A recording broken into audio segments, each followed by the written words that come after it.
Buenos días para todos. Mi nombre es Luisa Fernanda Riaño Sánchez, soy fellow de infectología de segundo año. Previamente habíamos hablado de 3 grupos de medicamentos para quimioterapia. El día de hoy vamos a hablar de la segunda parte para continuar con el resto de grupos. Entonces, simplemente para recordar, esta imagen nos muestra la clasificación de los medicamentos que se pueden usar para quimioterapia, que incluyen los antimetabolitos, los agentes alquilantes, los agentes antimitóticos o inhibidores de la mitosis y los inhibidores de la topoisomerasa. Hay otro grupo que está clasificado como otros medicamentos que incluye pues variedad de mecanismos de acción que también vamos a hablar. Entonces, para empezar, vamos a mencionar los medicamentos antimitóticos, particularmente los antimicrotúbulos. En este grupo de medicamentos se incluyen 2 grupos. El primero son los taxanos, que incluyen principalmente el paclitaxel y el docetaxel, y por el otro lado tenemos los alcaloides de la vinca, que incluyen la vinblastina, la vincristina y la vinorelbina. Respecto a los taxanos, es importante mencionar que su mecanismo de acción parte de la unión a la superficie interna de los microtúbulos y por ende lo que ocurre es impedir el movimiento y la función del microtúbulo y de la división celular. Por el otro lado, los alcaloides de la vinca influyen en la despolimerización de los microtúbulos, causando destrucción del uso mitótico cuando se administran a altas concentraciones y por ende ocasionan un bloqueo de la mitosis también a bajas concentraciones. Se considera que tienen además ambos grupos, digamos que comparten un mecanismo de acción que se considera secundario y se debe a la alteración de la señalización y del tráfico celular por, digamos que directamente esa afectación de los microtúbulos, lo que va a resultar en una lentificación del ciclo celular, inhibición de la migración, invasión y disrupción de la vasculatura. Entonces, estos medicamentos, particularmente el paclitaxel y el docetaxel, suelen utilizarse para neoplasias principalmente de mama, pero también estarían indicados en neoplasias de pulmón, algunas neoplasias de cabeza y cuello, de próstata, vejiga, ovario y gástrico en menor medida. Es importante también tener en cuenta que ocasionan, una vez se administran, activación del complemento y pueden ocasionar liberación de histamina y producción de óxido nítrico, así como liberación de citoquinas que podría estar implicado en eventos adversos, particularmente en la ocurrencia de reacciones adversas durante la infusión. Entonces, con estos medicamentos es importante tener en cuenta que cuando se administran el paciente puede presentar rash, rubor, dolor lumbar, taquicardia, escalofrío, hipotensión y mareo. Además, se diferencian, digamos que de los platinos este tipo de reacción porque los platinos también pueden ocasionar una reacción similar infusional en que este tipo de reacción no está mediada por liberación de inmunoglobulina E. Es una diferencia supremamente importante. Además, característicamente, esta aparición de la reacción aparece en el primer o segundo ciclo de tratamiento precisamente por el mecanismo que lo ocasiona. También pueden relacionarse con aparición de broncoespasmo, con pérdida de conciencia, convulsión, insuficiencia respiratoria y neuropatía en la minoría de los casos que requieren de una intervención aguda para proteger pues, la vida del paciente. Entonces, se describen otras reacciones adversas a estos grupos de medicamentos que incluye, por ejemplo, las desórdenes cardíacos en una menor medida que pueden ocurrir en el 6%, pero particularmente pueden ocurrir trastornos del sistema de defensa y de pues, las células producto de la médula ósea. Se relaciona con la aparición de anemia y de neutropenia febril que pueden estar presentes hasta en el 24% de los casos con estos medicamentos. También pueden relacionarse, que es de hecho de los eventos adversos más frecuentes, la presencia de trastornos gastrointestinales hasta en el 72% de los casos, de los cuales resalta la constipación y la diarrea. Digamos que pueden presentarse ambas cosas en un número no despreciable de los pacientes. Y adicionalmente se pueden presentar otros tipos de desorden o de trastornos generales, particularmente en los sitios de administración, como por ejemplo edema asociado, pero también síntomas generales como la fatiga, la fiebre, síntomas similares al flu-like y pues las reacciones adversas infusionales que se describen hasta en el 16% de los pacientes. Adicionalmente, la relación pues con presentación de infecciones, que es un punto importante también a tener en cuenta, pueden ocasionar o pueden estar directamente implicados en la aparición de una infección hasta en el 24% de los casos. Algunas de ellas, o digamos que en un porcentaje no despreciable, serán las infecciones de tracto urinario, que también va de la mano pues con la epidemiología de las infecciones locales, seguidas por otras infecciones como las infecciones pulmonares, las neumonías y las infecciones de mucosas. Por último, también se relacionan hasta en un tercio de los pacientes con alteraciones del metabolismo, alteraciones de la nutrición, todos los trastornos hidroelectrolíticos, particularmente la hipercalemia o la hipocalemia, y las alteraciones musculoesqueléticas con dolor lumbar, como se había mencionado, dolor óseo y artralgias. Por el otro lado, respecto a los alcaloides de la vinca, la toxicidad pues va a estar relacionada con dos eventos supremamente importantes, que son la neuropatía periférica y también la mielosupresión. Por ende, también pueden estar relacionados con la aparición de infecciones hasta en 25% de los pacientes. Los alcaloides de la vinca, pues digamos que cabe resaltar que estarían indicados principalmente en estos grupos de neoplasias hematolinfoides, que incluye la leucemia linfoblástica aguda, el linfoma de Hodgkin, el linfoma no Hodgkin y por el otro lado el neuroblastoma. Para seguir con los grupos de medicamentos, tenemos los medicamentos antitopoisomerasa. Aquí tenemos varios grupos o subgrupos más bien que incluyen los análogos de la camtotecina, dentro de los cuales está el irinotecan y el topotecan. Y por el otro lado tenemos las antraciclinas, que son digamos que muy representativas. La primera de ellas es la más conocida, que es la doxorubicina, pero también tenemos la daunorubicina, la epirubicina, idarubicina y dactinomicina. Todos ellos comparten un mecanismo de acción que está debida a la unión a la topoisomerasa, intercalándose con el DNA, lo cual facilita la formación de complejos entre el medicamento y la enzima, que finalmente ocasionará que cuando está en movilización la horquilla de replicación y esa horquilla entra en contacto con ese complejo medicamento-enzima, ocurrirá una ruptura de la doble hebra de DNA. Entonces, también pueden formar finalmente lo que ocasionan es la ruptura de la doble hebra de DNA, disculpe. Entonces, es importante pues mencionar la toxicidad del etopósido, que también comparte la mielosupresión con todos los medicamentos que hemos mencionado hasta el momento, pero también se relaciona directamente con la leucopenia primaria. Y por el otro lado, las toxicidades de las antraciclinas son supremamente importantes, particularmente, la asociación con mielosupresión, pero la cardiotoxicidad. La cardiotoxicidad es una de las toxicidades relacionadas con la administración de antraciclinas que no se puede olvidar, porque además requiere una vigilancia activa de la función ventricular y que se puede presentar como toxicidad aguda, que es dependiente de dosis, y una toxicidad crónica que va a ser acumulativa. Asimismo, se puede presentar toxicidad en mucosas con mucositis, y finalmente otra que no se puede olvidar del grupo de las antraciclinas es la presencia o la posibilidad de que ocurra una malignidad secundaria. Esto se describe en menos del 1% de los casos, pero podría aparecer. Por otro lado, tenemos el grupo de los antibióticos. En este grupo están incluidos la actinomicina D y la más utilizada en el medio, que es la bleomicina. Ambos medicamentos lo que facilitan es la intercalación también en el DNA, impidiendo la transcripción, pero también la formación de radicales libres de oxígeno que van a generar un daño directo sobre el DNA y finalmente un arresto del ciclo celular en la fase G2.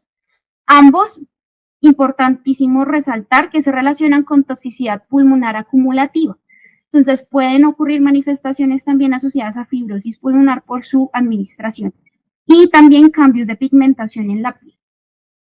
Por el otro lado tenemos los inhibidores de proteasoma, que estos están clasificados dentro de los otros mecanismos de acción, que incluyen todos estos. El más representativo es el bortezomib, y están implicados en la muerte celular por apoptosis, inhibiendo directamente la degradación de las proteínas proapoptóticas. Se utilizan principalmente en el tratamiento del mieloma múltiple, el linfoma del manto, el linfoma difuso de célula grande. Los inhibidores de proteasa se relacionan también con diversos eventos adversos que pueden estar clasificados entre grado 1 y grado 2 y grado 3, que son los más severos. Esos eventos adversos, dentro de los más frecuentes que se presentan, llama la atención pues que son las infecciones, aunque son infecciones pues que clasificarían como infecciones leves a moderadas, seguidas en frecuencia por la aparición pues, de síntomas gastrointestinales, de eventos adversos hematológicos, particularmente la trombocitopenia, y finalmente, en una minoría pues, de los pacientes, la presencia de eventos adversos hepatobiliares.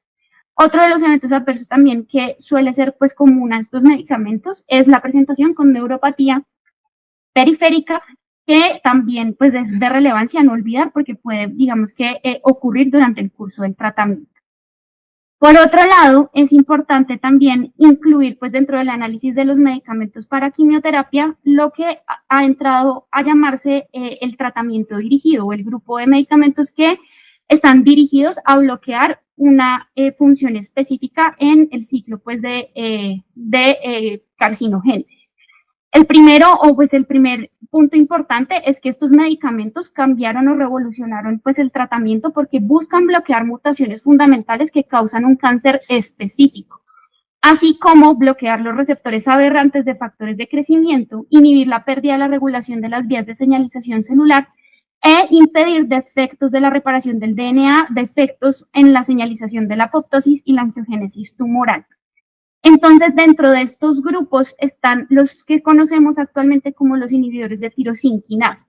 Dentro de estos están incluidos, pues menciono estos que son representativos, incluyen el imatinib, erlotinib, nilotinib, sunitinib, sorafenib, lapatinib y gefinitiv, que comparten el mecanismo de acción al inhibir múltiples puntos de la señalización mediadas por receptor. Digamos que eso quiere decir que al inhibir la señalización van a tener la facilidad de ocasionar disfunción celular y muerte e impedir la señalización de crecimiento.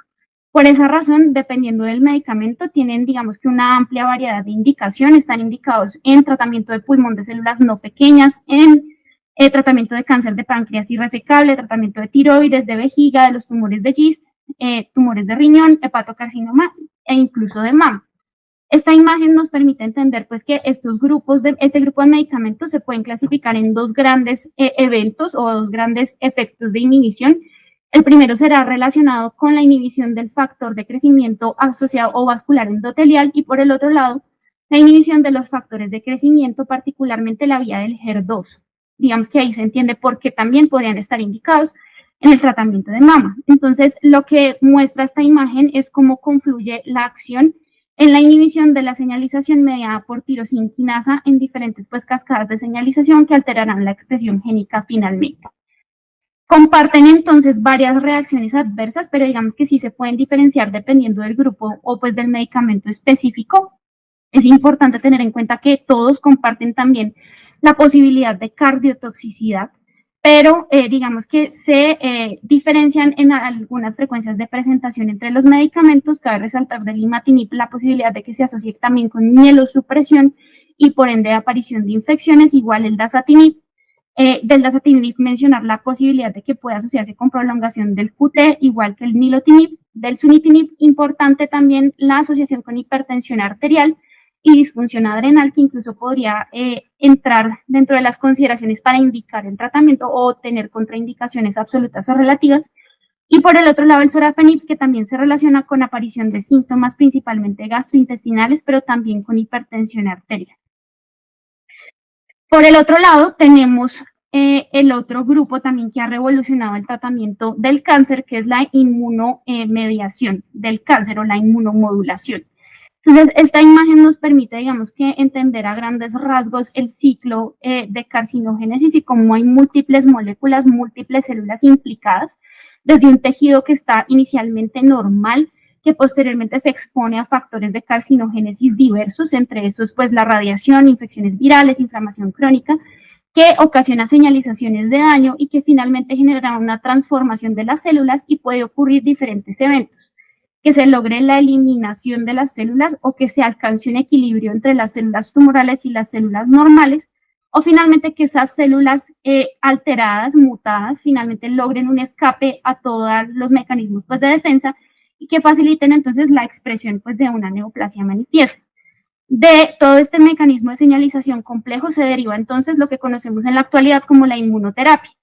La inmunoterapia busca usar materiales o moléculas que aumenten o restablezcan la habilidad del sistema inmune para prevenir o luchar una enfermedad particular. Y el objetivo será entonces buscar un balance entre el sistema inmune que facilite esa eliminación de las células tumorales que ocurre bajo condiciones normales, pero buscando reducir la probabilidad de que se presente de forma simultánea una respuesta inflamatoria autoinmune.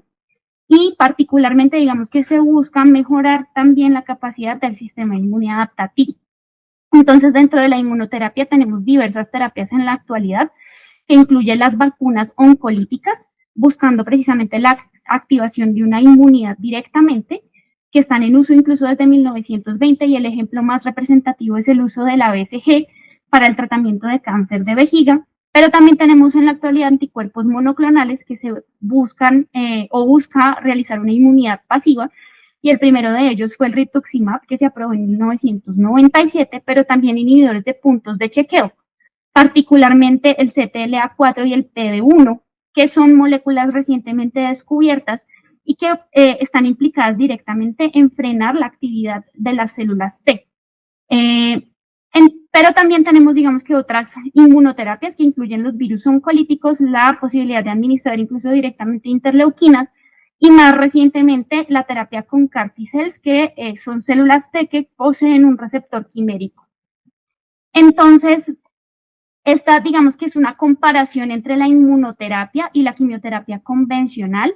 Cabe resaltar entonces la diferencia principal, y lo que se buscaba era buscar una mayor especificidad para el tumor.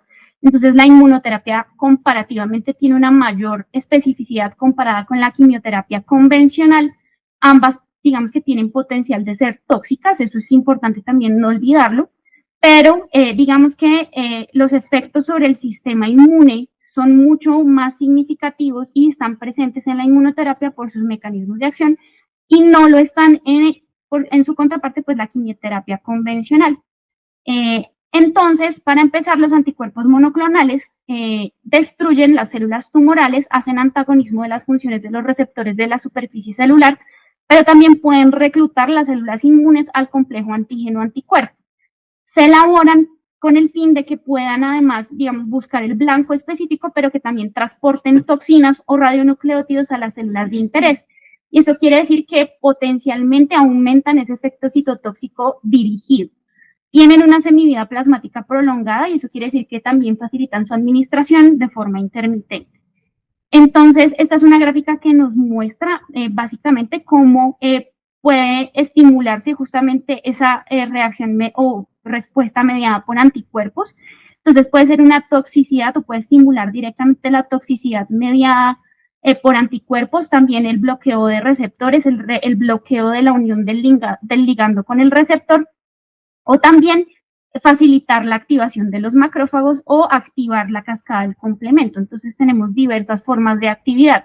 Los medicamentos, digamos que incluyen una lista muy larga, aquí está rápidamente mencionada con diversos blancos, dentro de los cuales también están los inhibidores de los puntos de chequeo que ya se mencionaron. Digamos que en la actualidad tenemos una lista también larga de medicamentos anticuerpos monoclonales con diversas indicaciones, que están incluidos pues la mayoría en esta lista y con diversos blancos terapéuticos. Importante resaltar que tienen diversos efectos adversos que pueden ser generales, entre esos fiebre, escalofríos, debilidad, cefalea, náuseas y vómito, pero también pueden ocasionar hipotensión y rash.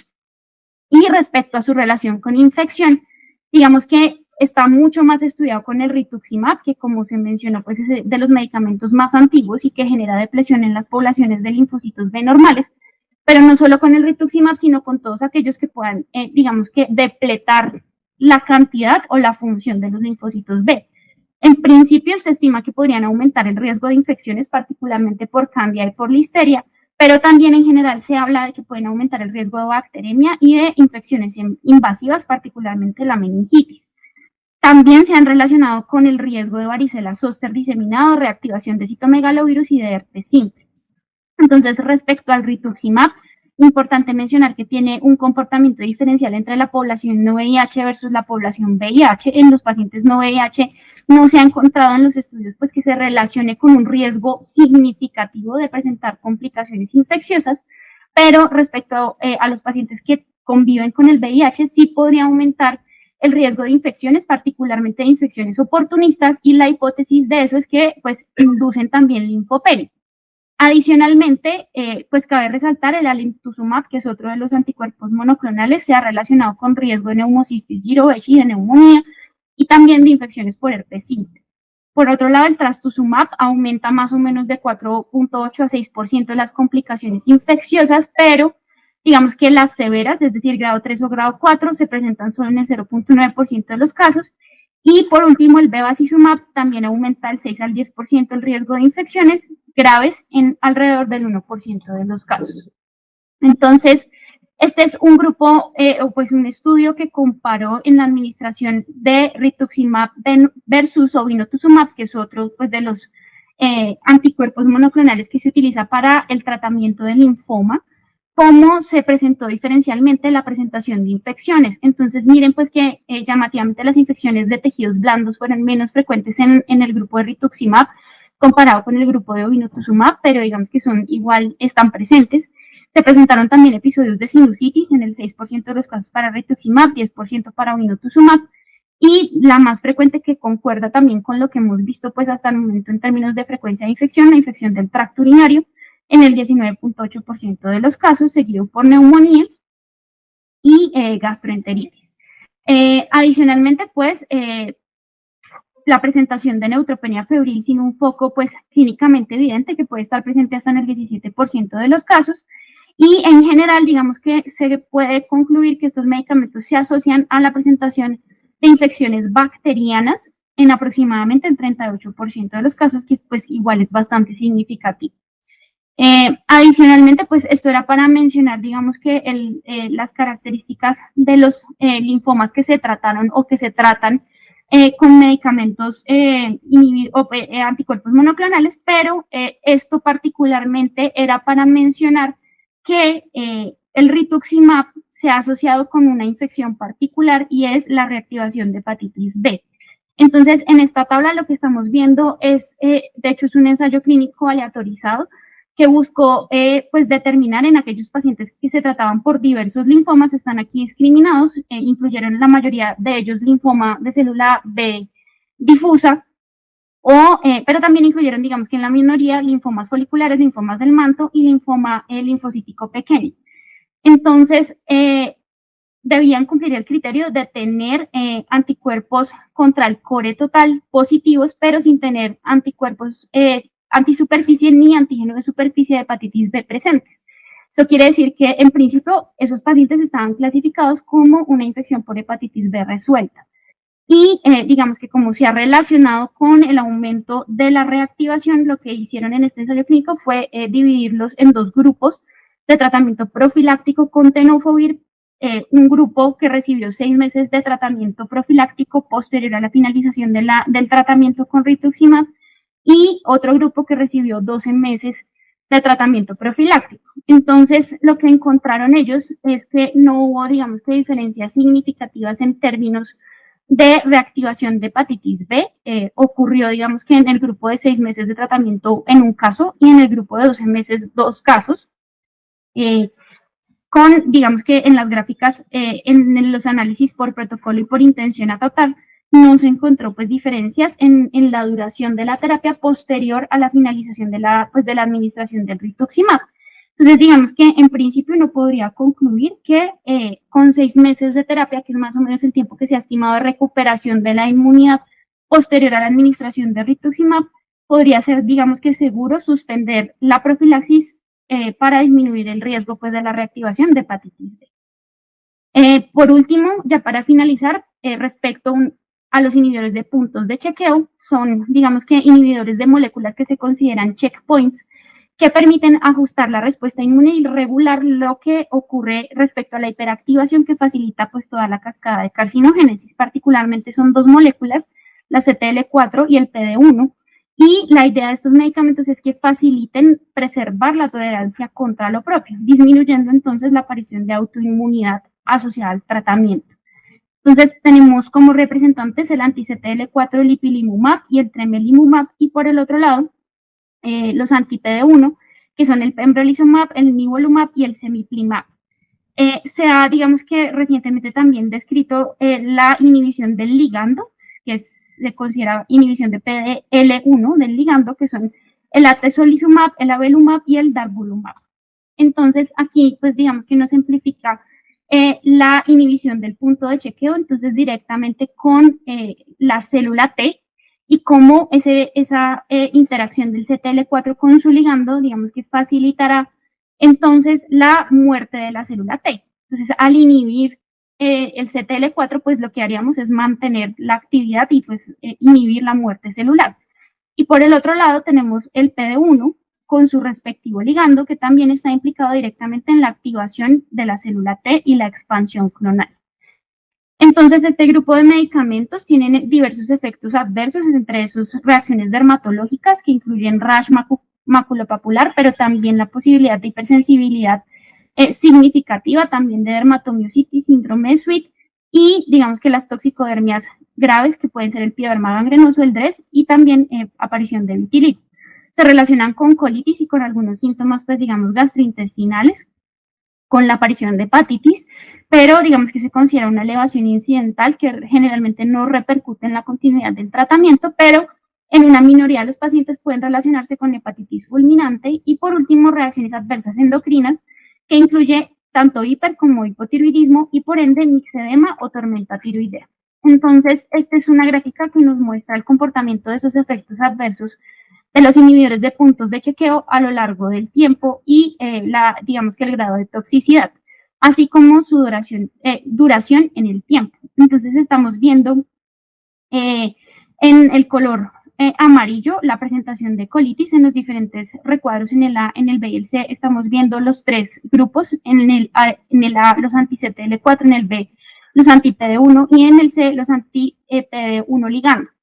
Entonces, como digamos que la mayoría tienen, digamos que una relación significativa con la presentación de colitis, pero sobre todo los anti-PD1 y anti-PDL1 pueden asociarse con neumonitis, que también es importante tenerlo en cuenta.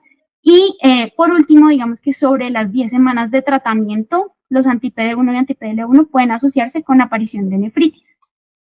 Esta gráfica, por último, buscaba entonces mencionar o recalcar pues que no solo las antraciclinas, que fueron las que mencionamos hace un rato, están relacionadas con cardiotoxicidad directamente asociada a la liberación de radicales libres, sino que también existen otros tipos de reacciones de cardiotoxicidad también asociadas a los anticuerpos monoclonales y a los inhibidores de puntos de chequeo, que se describen relacionados directamente con el efecto del medicamento por inhibición de la reparación celular y cardiomiopatía asociada, particularmente con el trastuzumab y otros anticuerpos monoclonales que se han descrito como cardiotoxicidad trastuzumab-like. Y por último, la cardiotoxicidad asociada a los tirosinquinasa, que también están relacionados pues directamente con el efecto del medicamento y se debe a la alteración del potencial de la mitocondria que impide pues una adecuada producción de ATP y por ende pues facilita la muerte celular del cardiomiocito. Y en este grupo pues está el representativo que es el imatinib. En conclusión, digamos que pues es importante conocer pues todos los efectos adversos, la relación con infecciones y algunas infecciones particulares. Entonces, ya para finalizar, pues habíamos propuesto un acrónimo para recordar los grupos más significativos pues, de quimioterapia convencional y el acrónimo es MIMATA, M para los antimitóticos, la I que representa los inhibidores de puntos de chequeo, la primera M que representa los anticuerpos monoclonales, la A que representa los antimetabolitos, la T que representa los inhibidores de la topoisomerasa y la A los alquilantes, para no olvidar pues todos los grupos que pueden estar implicados en el tratamiento de un paciente con cáncer. Muchas gracias por su atención.